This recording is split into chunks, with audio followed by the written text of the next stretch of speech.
मुंबईमध्ये सायनला त्या जॉबला आहेत. त्यांना आणि जॉबमध्ये सॅलरी किती आहे? 1,00,000. 1,00,000 महिन्याची सॅलरी आणि मॅडम मग प्रत्युष कशाला करताय? सर जो एक मान-सन्मान मिळतो तो फक्त इथेच मिळतो आणि एक समाधान. म्हणजे माझ्या आज फॅमिलीमध्ये जो समाधान आहे तो फक्त प्रत्युषमुळे. येस. गाईज एक लक्षात ठेवा, मिस्टरांना जॉब सोडायला लावला, मिस्टरांना मेगा स्टोअर घ्यायला लावला. आज मुंबईचा सगळ्यात पहिला मेगा स्टोअर एकदम फॉर्ममध्ये आहे. सगळ्यांना बेस्ट सर्व्हिस देतात, बेस्ट लोकांनापर्यंत सगळ्या गोष्टी पोहोचवतायत.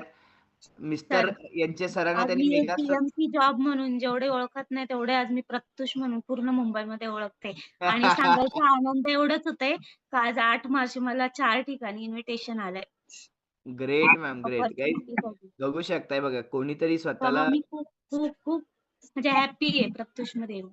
Yes ma'am. Yes, yes. Thank you so much thank you Sheetal sir. Ma'am. फक्त गाईज तुम्हाला तुमच्यामुळे. सांगतो शिर्डीला येण्याआधी यांचं सुद्धा असं काहीच म्हणजे बी फ्रँकली तुम्हाला सांगतो शिर्डीला येण्यापूर्वी शीतल मॅडम या खूप चेंज होत्या. पण आफ्टर शिर्डी त्यांनी इतकी छान लीडरशिप केली, इतकं जबरदस्त त्यांनी त्यांच्या टीमला गाईड करतायत आणि मेन म्हणजे हे नॉलेज त्यांना शिर्डीमध्ये मिळालं.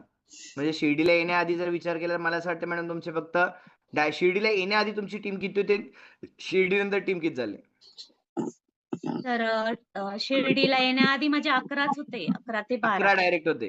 हां, डायरेक्ट माझे 11 डायरेक्ट होते.